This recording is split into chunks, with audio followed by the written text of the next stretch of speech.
em relação a esses pacientes psiquiátricos, né? A maneira como a loucura era vista, né, pela Isso, sociedade. então... E é até hoje, Ah, né? não, hoje tem muito preconceito. Ele fala, faz terapia. E é louco. É. Eu virei testemunha de Uhum. psicólogo, de psicologia, viu? Aham. Sabe os testemunhos de Jeová? Ele bate em porta falando que você tem que aceitar Jeová? Eu sou tipo isso da psicologia.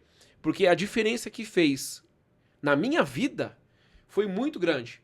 E eu fui atrás por quê? Porque eu vi a diferença na vida do outro que tinha feito. Eu falei, ué, funcionou pra ele, vai funcionar pra mim. Sim. Hoje, isso tá muito disseminado. É uma hype. Falar, é o que você falou, é o checklist da vida social. Sim. Fazer terapia, academia, comer saudável Uhum. e etc. Que tá muito ligado ao inconsciente coletivo também. Sim, A forma sim, como que as coisas são exatamente. impostas, Sim. a forma que as coisas são, que os comerciais são trazidos até nós, etc. Isso é uma conversa bem profunda, que talvez nem tenha que ter câmera, porque senão a gente pode aí acabar atrapalhando ao invés de ajudar. Mas hoje, esse conhecimento ele tá muito disseminado. Uhum. Como eu disse para vocês, eu acompanho muitos podcasts falando sobre o assunto, Uhum. né? Tanto para falar para vocês aqui, eu nem precisei fazer preparo, porque eu já sabia que eu ia conversar. Eu tenho muita dúvida. Vocês acham que isso é uma moda? É o primeiro ponto. E até que ponto isso é bom ou ruim para a sociedade? Você ter muito a falar sobre.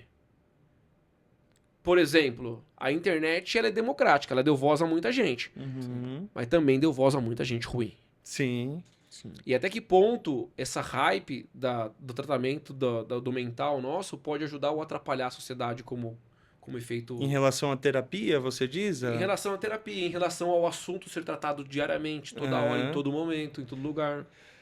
Então, a gente tem que questionar, né? O questionamento ele se torna muito necessário, porque o que significa você falar que a sua terapia está em dia, por exemplo?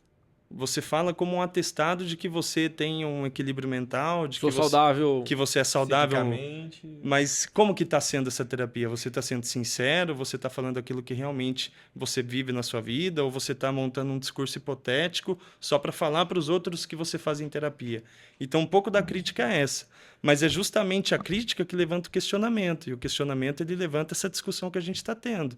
Então, a discussão ela é muito positiva. Porque a partir do momento que a pessoa entra em contato com essa discussão, ela pode se colocar em questão também. Então, como que está sendo minha terapia? Sim. O que será que eu estou fazendo? Ou seja, a discussão pode trazer uma reflexão. Isso, A reflexão pode trazer uma ação e a gente pode... porque a falta da reflexão é um modus operandi que continua no modo automático, né? Que não muda. Que é aquilo que a gente estava falando mais no começo, que está relacionado também às nossas zonas de conforto, né? Sim.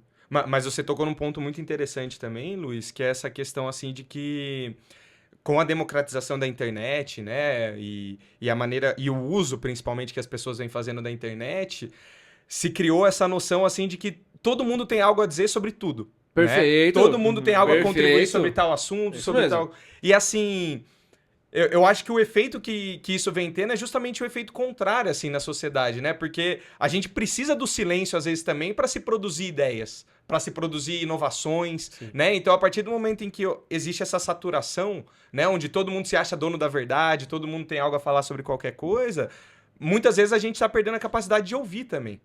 Ah, isso é um fato. Né? Isso é um fato. De ouvir e refletir. Sim. Né? Eu escuto, eu não ouço. Sim. Né?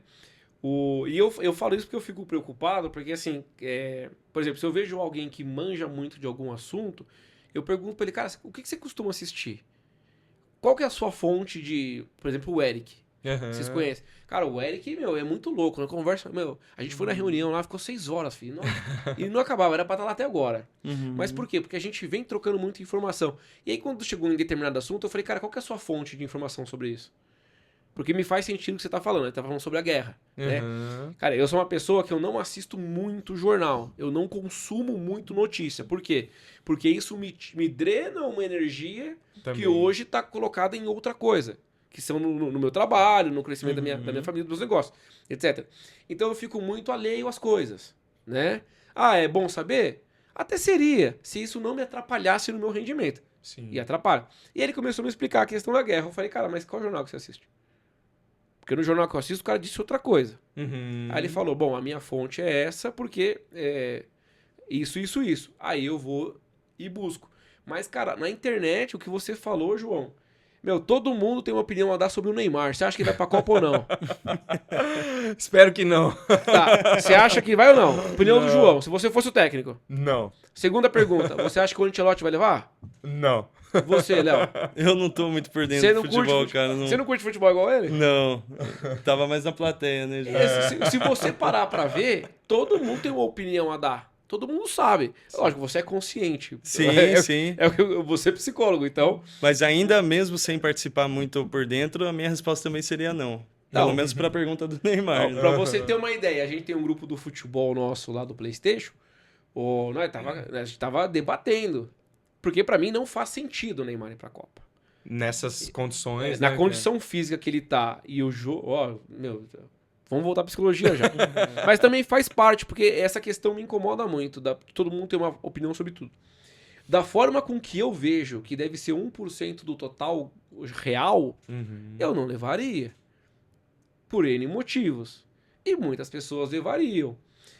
Beleza, essa é uma discussão privada entre nós. Quantos não estão na internet discutindo isso? Ferrenhamente. Ferrenhamente.